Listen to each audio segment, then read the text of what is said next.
Assalamualaikum everyone. This is me Rubania, E-commerceWali. I am student at the Hunt School Online Academy, also in level 1 batch 3, and I am at the Hunt School Online Academy Foundation level batch 6 and teacher training institute batch 19. I am 11 years old. I live in Lahore, Pakistan. Welcome to Soul Talk with Rubania. Today I feel truly honored to introduce a very inspiring and personality with us. Our guest is named Gabe. So, former director of engineering for the U.S. And Air Force Special Operational and Command former engineer at NASA Kennedy Space Center.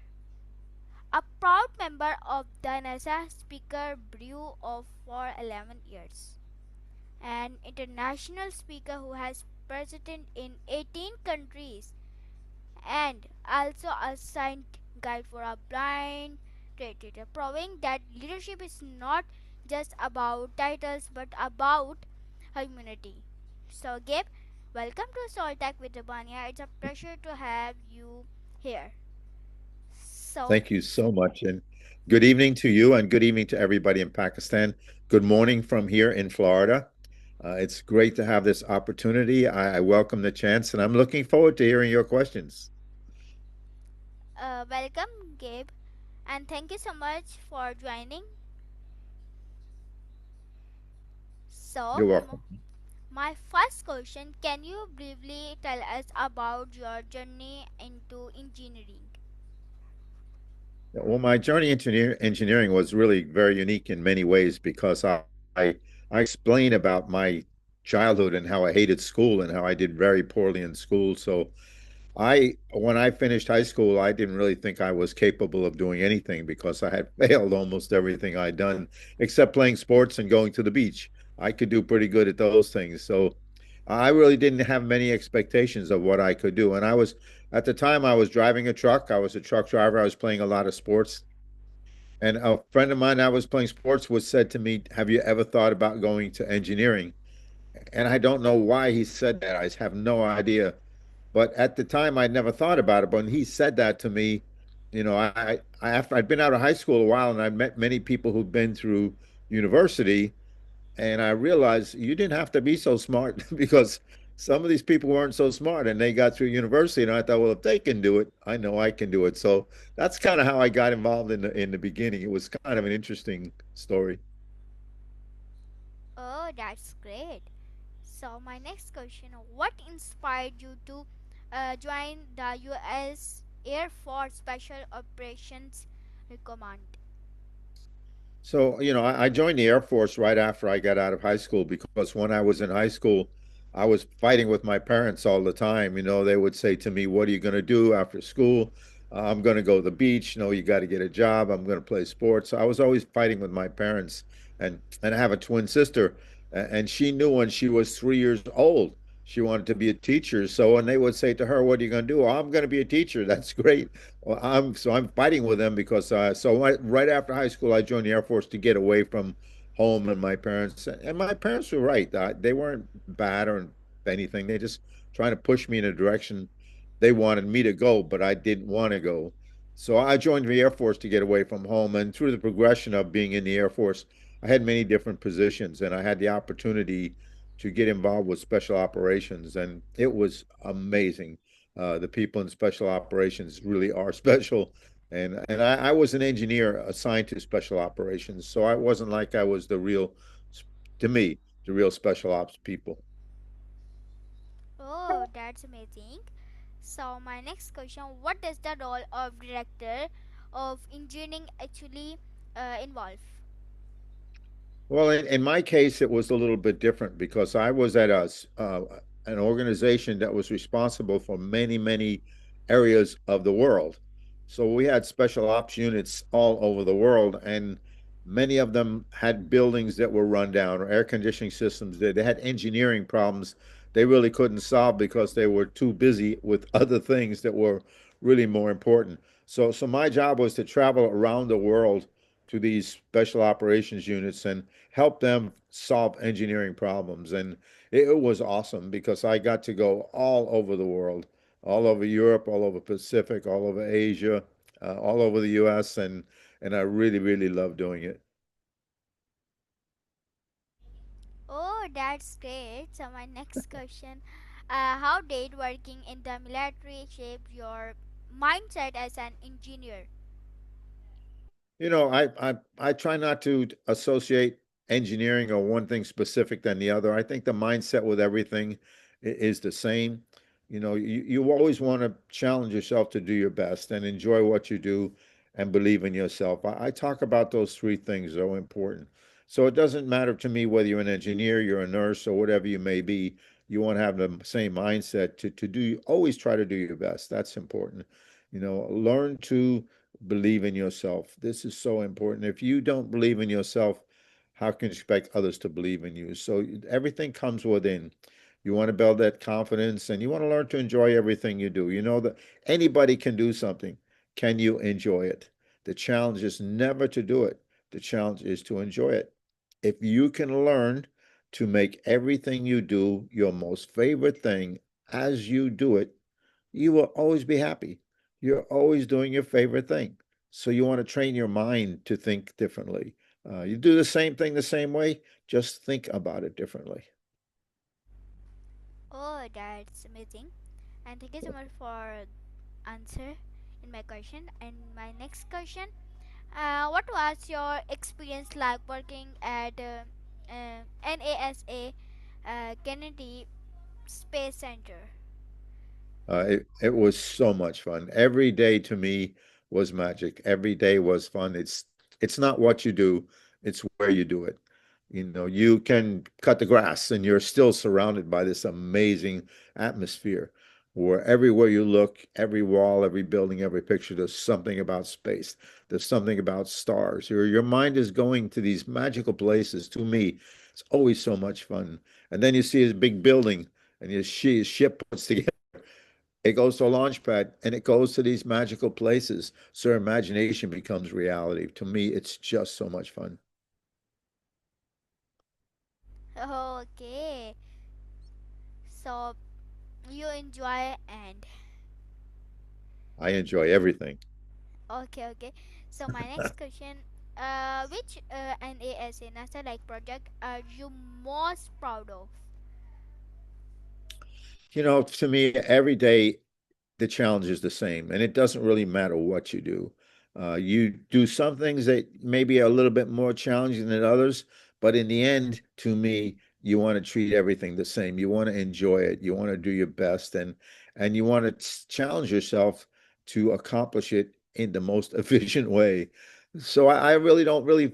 Each day is a new adventure. Each day is a new opportunity, and some days it takes a little bit more effort than the others. But I think in the end you want to feel good about everything. And I did some really cool things with the Space Center. I got to see some really, I think it was more about what I saw than what I did. As a civil structural type of engineer, you deal with roads and bridges and roofs and buildings. Nothing really, that's really special. I would do the same thing in Karachi as a civil structural type of engineer. It's where you do it that makes it so special. So to me, it's not so much what you've done, but the surroundings that you do it in. Going to a launch pad and maybe fixing something in a launch pad air conditioning system that you might do in 1,000 other buildings. But when you're on a launch pad, you're on a launch pad. There's nothing like this in the world. So to me, it's the environment. It just makes it so special. Okay, so next question, what are the biggest challenges engineers face at NASA? Well, I don't think there's many different types of engineers. So the engineers that are dealing with building the ships and launching the ships and doing all of the maintenance on the actual rocket ships, those types of engineers have different responsibilities than those of us like me who deal with a roof or a building. So there's many different types of responsibilities, but I think you all approach them the same. It doesn't matter what you do, you challenge yourself. How well can I do this? How much can I enjoy it? How much confidence can I bring to a team? Very seldom do you do anything individually. It's almost always as a team. And as a team member or a team leader, your objective should be to have a common goal, get everybody to help each other. Nobody is more important. Everybody is equal with one objective, and when everybody does their part, we're all successful equally. So there's a lot of things that factor into those decisions for me. Okay, so next question. How different in engineering of at NSI compared to the Air Force? Well, yeah, it's really and the thing about it is it's again, it's not so much the difference in what you're doing and the difference in where you're doing it. So, as an engineer, I deal with roads and bridges, and I do that. Doesn't matter I'm in the Air Force, for NASA, anything. It's what I kind of do. It's like a nurse. If you're a nurse and you're a nurse for the Air Force, or you're a nurse for NASA, or you're a nurse in Karachi, whatever, you do the same thing. So it's what I do the same thing, but in the Air Force, it's much different. The Air Force is a military organization. It's a defense and it's a whole different philosophy than NASA, which is space exploration and looking at the unknowns. But you do the same thing. It's just the environment you do it in that's quite different. Uh, you know, uh, but to me, there's nothing like NASA. NASA is magic. NASA is the Air Force is you're building rockets, you're building defense, you're doing something militarily, where NASA is exploring the unknowns. It's really special. Oh, that's nice. So my next question: what skills are important for young engineer today? Well, I think one of the complications with today and is the AI factor. I think that I'm not really involved in engineering anymore. It's been about 10 years since I really got involved in it. But with the AI factor and the AI factor, as it develops, more and more things are going to happen. And I'm not sure, technology is developing maybe faster than we can keep up with it or we can understand it. But I think that's the thing. The dual thing is everything is kind of leaning towards AI when I always say never forget the most important thing is people. We have to learn to get along. We have to learn to trust each other. We have to believe in each other. The AI stuff is a product of us. It's more important. I just always concerned, oh, AI, but we need to be able to get along and help each other. This is most important. Okay, so next question: what is what is one misconception people have about NASA engineers? Probably that they're smart. I think people tend to, it amazes me. People tend to think of people in NASA as being, somehow different than anybody else. But most of the people in NASA are just like anybody else. But you need a lot of experience to get a job at NASA. So most of the people at NASA are very experienced in their field, but they're that way in many different fields at all. And I think that I think people's misconception is that people in NASA somehow are better than those who are in industry or other engineers that are equally competent. They just don't have the opportunity that many people do to get to NASA. Oh, that's great.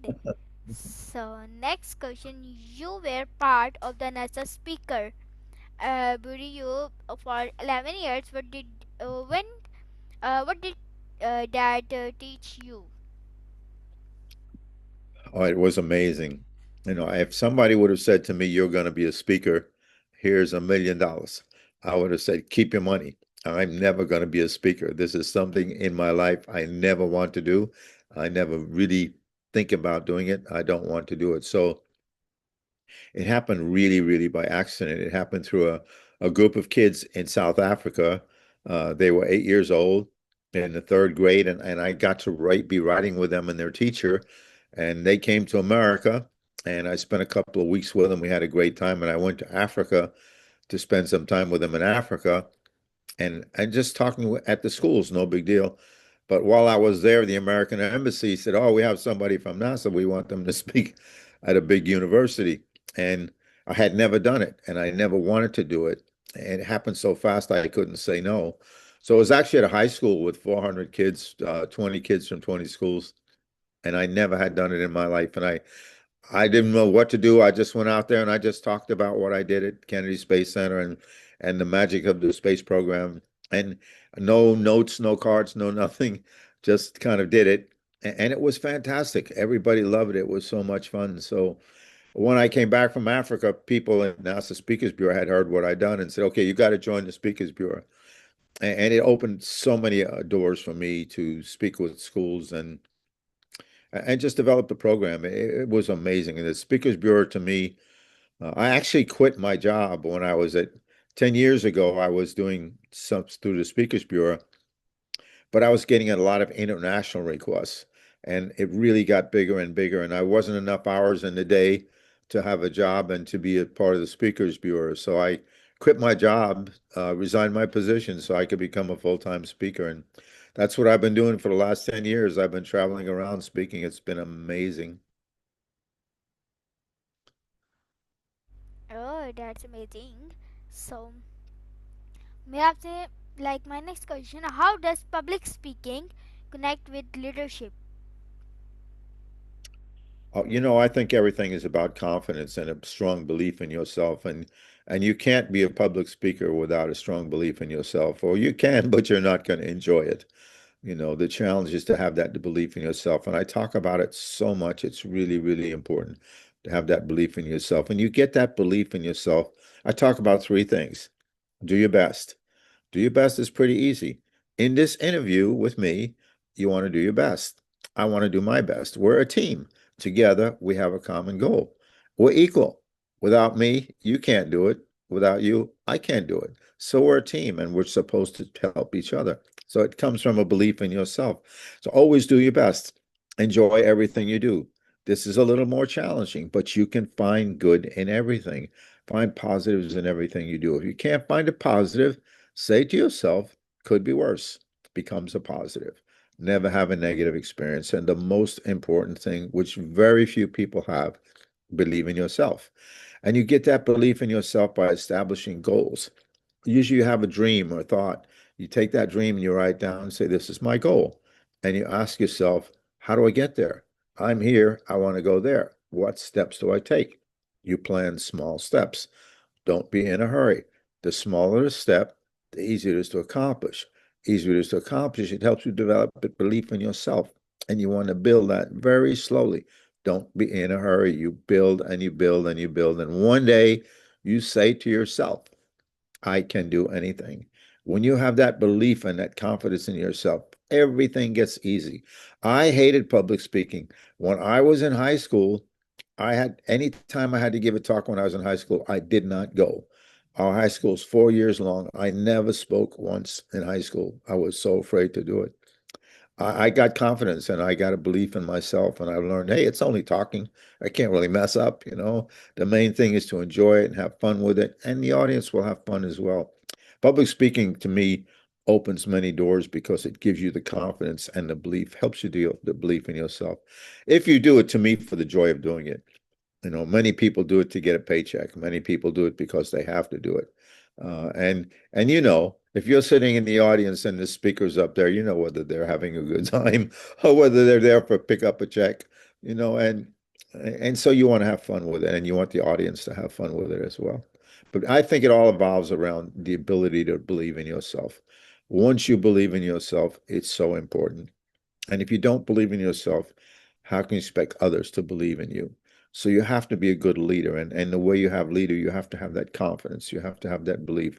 So others will listen to you and go along with you.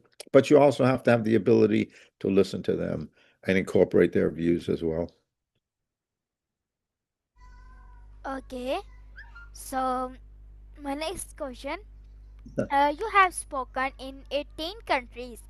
What cultural lessons stayed with you most? So, people always say to me, what's your favorite country? And I always say to them, 18 countries, what's your favorite? My favorite country is always the country I'm in. It doesn't matter what country. When I'm in that country, it's my favorite country. I don't compare it to anything. I don't think about anything else. I just enjoy where I am. It's my favorite country. And I apply that to everything I do. Everything I do is my favorite thing to do. Right now, this interview, it's my favorite thing to do. I'm really looking forward to it. I'm having fun with it. Everything is my favorite thing to do. But of all of the countries I went to, Pakistan was the one that surprised me the most because we've been taught in America and around the West how bad Pakistan is, that it's filled with terrorists and filled with suicide bombers. And if you're a Westerner, you don't want to go there. We have this really, really negative view of Pakistan given to us by the news media, which is always negative. And to go there to meet the people of Pakistan, to see how kind the people are, how giving they are, how really, really smart the people of Pakistan are. And I was really surprised at that. But in the end, all people are very kind, all people are very giving, and it's just that my expectations, I've been taught to look for something different. And I know it's there, but I really didn't see it. So yeah, my favorite country is always the one I'm in. Okay, so that's amazing. Okay, so my next question, has any audience ever changed your perspective?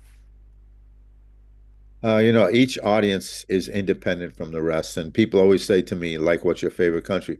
What's the most favorite talk you've ever done? People ask me that all of the time, and I always tell them the last one I did was always my favorite because it's the freshest in my mind.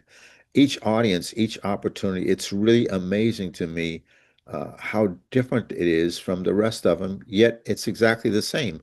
It plays kind of mind games with you. People around the world, kids around the world, doesn't matter if I'm in Pakistan, I'm in Norway, I'm in Scandinavia, I'm in Asia. You you are so much alike. It amazes me. The look in your eyes, the way you smile, the way you interface with each other. We are so much alike. It amazes me. And I always have fun. I do the same thing over and over the same way, but it's always different. Yet it's always the same. It's really I just enjoy doing it and I enjoy sharing the magic of the Space Center and the space program and giving you a different perspective on life. My objective with these talks is always two things. When we're finished, I want you to feel better about yourself and your future. This is most important to me.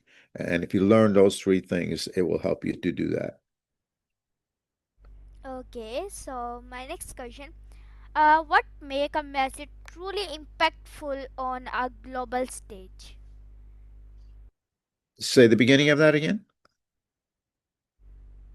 Could you And re could you repeat it?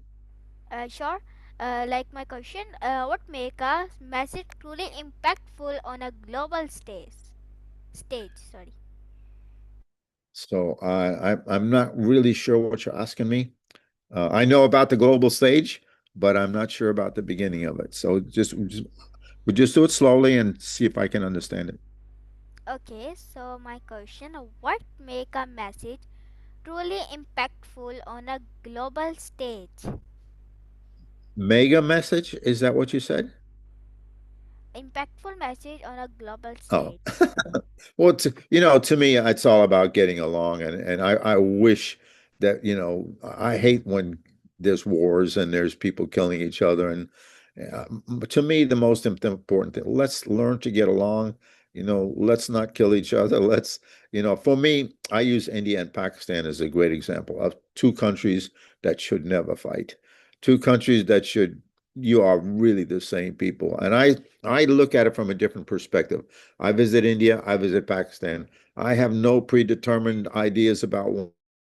I just see, and I don't think about this as India. I think this just I'm with people, and you are identical to each other. You all before there was India and Pakistan, there was only one, and you are all the same, and you are all the same when I see you. You're very, very smart. You're very kind. You're very giving. And I went to some very poor places in Pakistan, and people always have something to eat, have some tea. The same people are just very kind, and you're very smart. I always think if these two countries could come together, how forceful they would. All countries in Asia, you really have a different way of looking and thinking at things, and I enjoy it tremendously visiting. Oh, So my next question, you are a sign guide for a blind triathlete. How did that journey begin? So, a triathlete is a triathlon is three events: swimming, biking, and running. So when I was on Kennedy Space Center, there was a little lunch place I used to go every day called the Blind Man's Cafe. The guy that ran it was blind. Him and his wife ran this cafe. And I got to go there every day and I got to learn him really well. And at Kennedy Space Center, we have a space shuttle. Space shuttle is a really special ship. I don't know if you know what it looks like. It looks like a plane, but it's a rocket ship. So it goes up like a rocket ship, but it comes back down like a plane. When it comes back on a plane, it has to go on a landing strip like a regular commercial plane. So there's a special landing strip, and every year we would have a 5K run. People would get to go out on the shuttle landings, which is a really cool place, and do this 5K run. So my buddy Randall one day, he said, "Hey, I want to do this 5K run." And I said, "Okay, let's do it." I do it anyway. But he said, "I'm going to walk." I said, "I'm not walking 5K. You know how long that's going to take? We're going to run." But he said, "I can." I said, "Why not?" He said, "I'm blind." But I said, "You do everything else. Let's go figure that out." So we started with doing 5K runs. And then one day he had said to me, "I want to do a triathlon." And I said, "Okay, what's that?" "Well, we have to swim, bike, and run." "Okay, let's go do it." So we did it. We learned to do it. It's really amazing. And the most amazing thing is what he brings to other people. When we're out there running or riding the bike, people yelling in, or afterwards, people come up and say, "I have a son or a daughter who's blind, or they're in a wheelchair," and you've given them hope. So I think that's the biggest thing is to be part of something so special, and the way he impacts other people to give them hope when they don't have any hope. It's really a great feeling. Okay, so my next question, what has that experience taught you about trust and teamwork?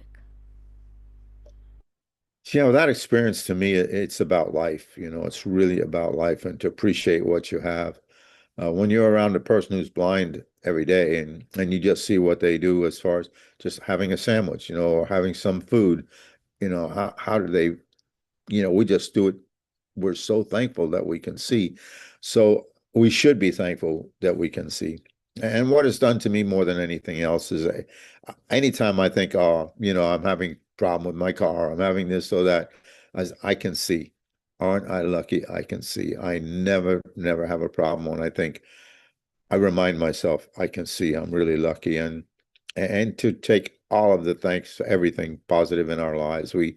Most of us have so much good in our lives and we take it all for granted. And when we see others who don't have it, we should remind ourselves to be very thankful. Oh, amazing. So my next question, how can society better support people with disabilities? Yeah, that's a great question. One of the for things, and I don't say disabilities and I don't say disabled. I say differently abled. And that's a term that was given to me by a guy with Asperger. He said, "I'm not disabled, I'm differently able," which means I can do anything. I just have to do it differently.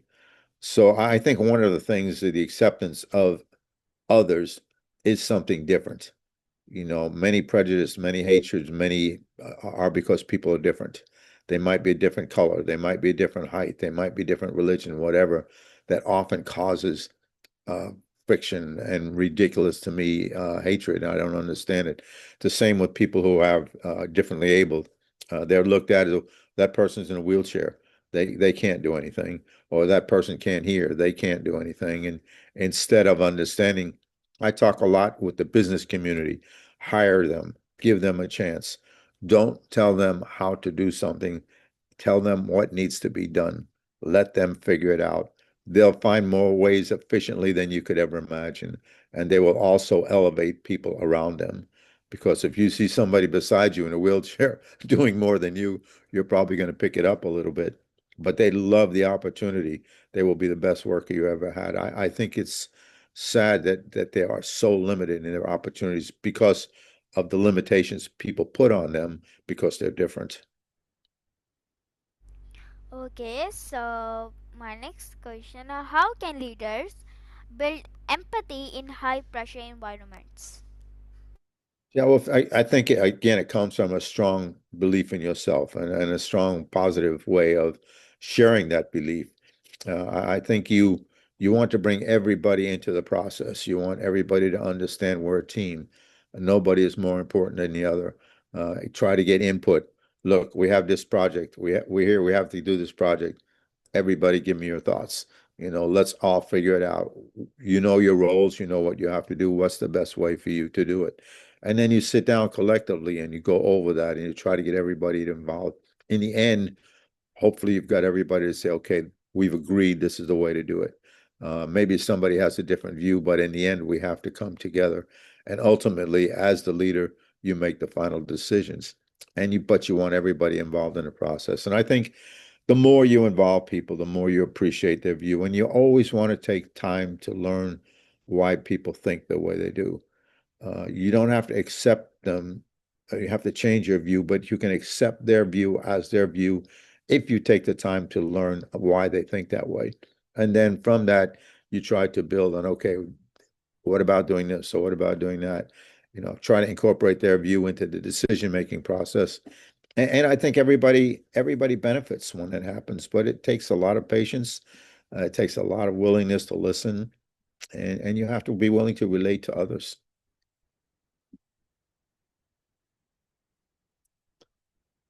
Okay, so my next question, how do you stay motivated during difficult times? Oh, I don't think of difficult times. I think of challenging times. And I think the more challenging it is, the more determined you are and the more sense of accomplishment you get. So I don't really look at things as more difficult than the other. It's always a challenge. And the challenge, again, is to enjoy it, no matter what it is, no matter how poorly you may think it is.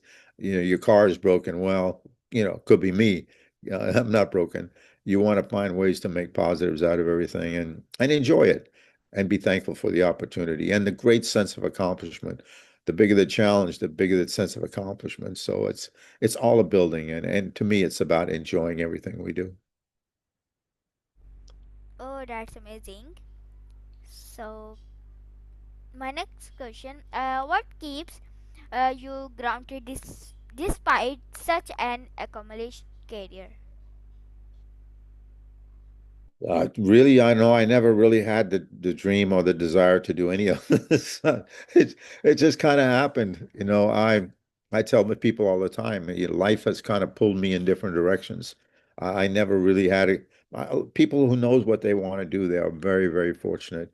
If you know what you want to do, you are so lucky you just go do it. It's really, really simple. If you don't know, you're really challenged with how to do something when you don't know what it is. So I never really knew. All I knew is I wanted to go to the beach and I wanted to play sports. And I want to race cars. That's something else. Racing cars, it it was a motivator for me to do a lot of things to generate the income I needed. But basically, life has kind of led me along, and I'm along for the ride. Even now, at this point in my life, I'm bewildered. But I'm getting ready to come to Pakistan. I don't know if you know that I'll be in Pakistan in January. I'll be in Nepal and I'll be in Dubai. I just came from India. I'm living this crazy world where I can't even believe it's happening, but it's so much fun and it's just a new adventure every day. So I'm just kind of along for the ride and I'm enjoying the challenge of what each day, each new adventure each day brings. Okay, so my second last question, if you could give your younger self one piece of advice, what would it be? Oh, I would definitely tell myself, do better in school. Don't hate school. I chose to hate school, and I chose just like if you have something you don't like, you choose to dislike it. You can always choose to like it if you're willing to find positives in it. And I never gave school a chance. I would definitely try to do better in school. At least try apply myself to do the best I could and not hate it so much. Okay, that's amazing advice. So, my last question, what message would you like to leave for young dreamers around the world? Yes, my message to everyone, both here and in person, is always the same. Remember those three things. Do your best, enjoy what you do, believe in yourself. It's so important. Learn those three things. You will never work. Nothing will ever be hard. You'll never have stress. You'll never have pressure. You're going to do the same thing the same way. You're just going to think about it differently. If I can get you to understand you have a choice when everything you do, you can like it or not. It's how you choose to see it. Learn to find positives in everything you do. Learn to enjoy everything you do. You will do so much better and you'll have fun doing it. And that's my main message. Okay, Gabe, thank you so much for sharing your incredible journey, wisdom, and humanity with us today. And your story truly shows that engineering is not just about machines or systems, it's about impact, leadership, and commission. And to our listeners, if this conversation inspired you, remember, dream big, stay curious, and never limit yourself by fear. Thank you so much for joining Sortak with Rubania. And this was Sortak with Rubania. Until next time, keep learning, keep growing, and keep believing in yourself. Bye, everyone. Okay. Before you go, I want you to do one thing. Before you go, can you do one thing? Yeah. I want you to give me a heart. Awesome. Okay, thank you so much. And thank you, everybody. Hopefully, I'll see you in Pakistan in a few weeks. Allah Hafiz.